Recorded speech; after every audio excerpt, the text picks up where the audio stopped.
What's up, everybody? I am Mckenty. This is my second channel where I talk about business and marketing and personal development, a lot of other kind of stuff that doesn't really fit on my main channel. What I wanted to talk about in this video is one of the probably most common messages I get. Why don't you talk more about small bands? Why don't you use your platform to promote more up-and-coming artists instead of talking about the same old stuff all the time? I have a couple thoughts on this, or I guess a couple questions to ask. Number one, to what extent does anybody have an obligation to use their platform to promote other people's stuff? Number two, would that even work? And number three, is that actually true? What it comes down to is this: people don't care about smaller artists. I'm sorry, it sucks. I wish it wasn't like that. Not that I'm opposed to it, but the reason I talk about new metal and butt rock all the time isn't because like that's my necessarily first choice of topic. It's because that's what people want to see.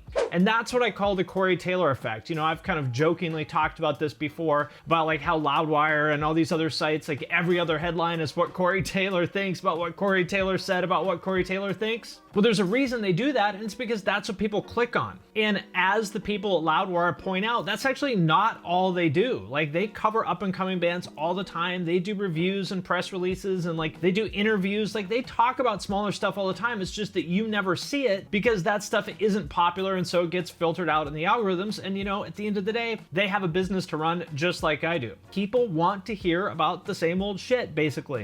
And this is not unique to like rock and metal. It's not even unique to music. On all the podcasts I listen to, like primarily I listen to like business and tech podcasts, they talk about Amazon and Facebook and Microsoft and Tesla. You know, again, the big names, the meme companies, the equivalent of Linkin Park and Fred Durst. Would they rather cover some up and coming startup as opposed to talking about Facebook again? I'm sure they would. I mean, they say this all the time. They're like, well, welcome back to This Week in Uber. But again, it's what the audience wants. But I like to make things hard for myself, so I don't settle for that. And if you notice, in most of my big videos, like my What Killed the Genre ones, for example, I always talk about newer artists. I just do it at the end. I take advantage of the Corey Taylor effect to bring people in and then kind of piggyback on that to talk about some up and coming artists. For example, like my video about MGK and Post Malone, the Sad State of Rock one that I did a couple months ago, the whole back half of that video is talking about smaller artists who are doing cool stuff. Like I think I talked about like Fish Narc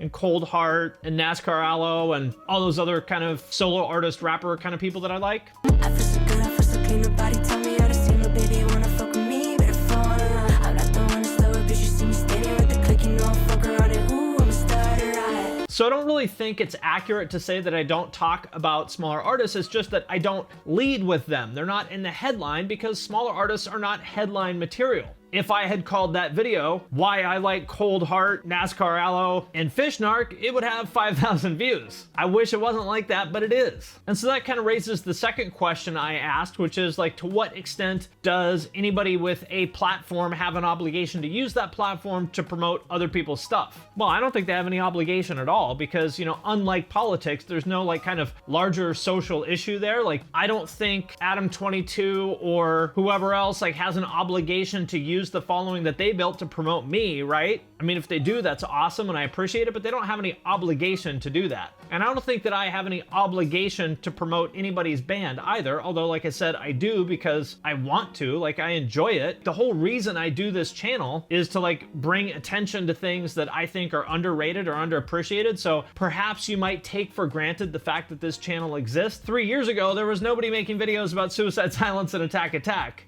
other than like those neckbeards making their one-take webcam rant videos, which I don't think was helping anybody. Nice rants on a shit-tacular fucking band known as Asking Alexandria.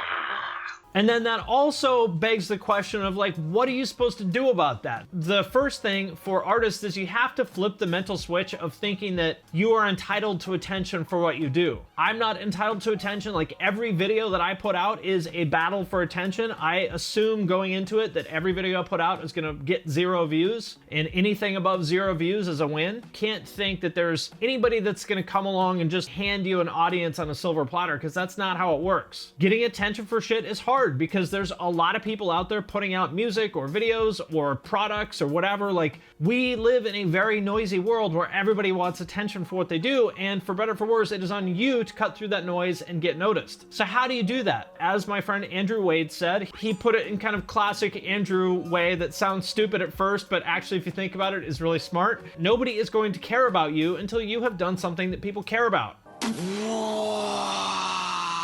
It is kind of a catch-22. It's frustrating. It's just like when people say you need experience to get the job, but you can't get the job without experience. It's super frustrating, but it is on you, the artist or the employee or whatever. Like, you have to break that catch-22. Instead of asking, why aren't these websites and YouTube channels and whatever else giving me attention? You have to flip the switch and instead ask yourself, what do I need to do in order to be attention worthy? So for example, if you were in a band and you put out a music video of you guys jamming in your practice space, why would anybody pay attention to that? And I don't mean to be harsh, I'm not saying it's bad, I'm just saying in a world where there's 5 bajillion music videos to choose from that I could be watching right now, or that any YouTuber could be reacting to, why would they choose yours? I talked about this quite a bit in my baby metal video, actually, the one about baby metal and Poppy, which of course got ignored because it was just all the baby metal stands showing up with the comments and being angry because I don't like baby metal as much as they do. But the larger point of that video was about the role that gimmicks play in music. And I use gimmick not really as a derogatory term. It sounds like kind of a diss, but it's not really. You look at a band like Ghost or Kiss or Baby Metal or ICP or even Mudvayne, like, would any of them have gotten the same amount of attention if they didn't pair their music with some sort of a persona or, you know, visual gimmick of some kind? Probably not. And that's not to say that their music is bad in any way. It's just that having good music on its own is not necessarily enough. You gotta have something more than that. For example, the band Eskimo Callboy, who I would say are not particularly special from a musical standpoint. I mean, they've been around for like 12 years or something, and I didn't hear their name for like a decade until a couple months ago. They came out with that video for Hypa Hypa.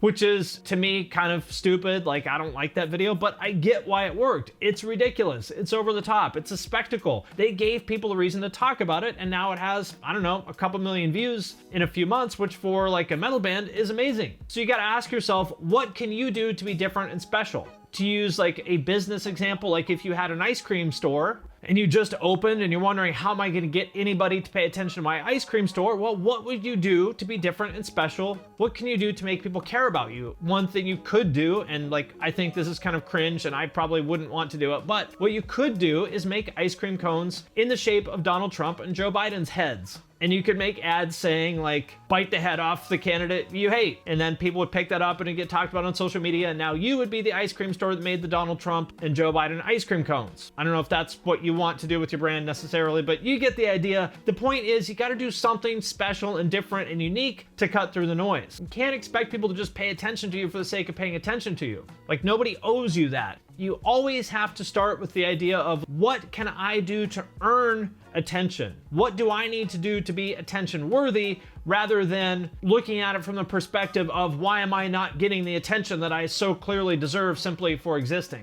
That is how you deal with the Corey Taylor effect. And that is actually what makes me cover smaller artists, like people like Fish Narc, Cold Heart, whatever, all these other artists that I talk about, because I noticed them and I said, oh, hey, they're doing something a little bit different. How can I find a way to fit them into a video about something that I know people are gonna watch? And that's always how I approach it. Like, if I find an artist I like, I'm not gonna say, oh, I'm gonna make a video about this random SoundCloud rapper with 14,000 followers on Spotify, because nobody would watch that. What I do say is, I found these 10 SoundCloud rappers that I really like, and I would love to give them attention in some way. What's a topic I can talk about where I can then fit these rappers into that topic and kind of kill two birds with one stone of, A, I have a business to run, so I need to get views, but at the same time, I would like to put people on. I do like to help. That's why I'm wearing this Cerebral Incubation shirt in this video, for example. And for everybody who DMs me saying that I should cover more small artists, I think maybe you don't actually watch my videos, or maybe you don't pay attention, because I actually do it all the time. I mean, there's definitely nobody else with a channel the size of mine that is talking about random little deathcore bands and SoundCloud rappers and stuff the way that I do. So I think that I deserve a little bit more credit than some of these people give me, but that's just me, and obviously I'm biased. So anyhow, I hope that helps. If you take anything away from this, I would say think about Andrew's words. Nobody will care about you until you've done something that they care about. When you solve that puzzle, that's when things open up for you. So I hope that helps. I appreciate you watching, and I will see you next time.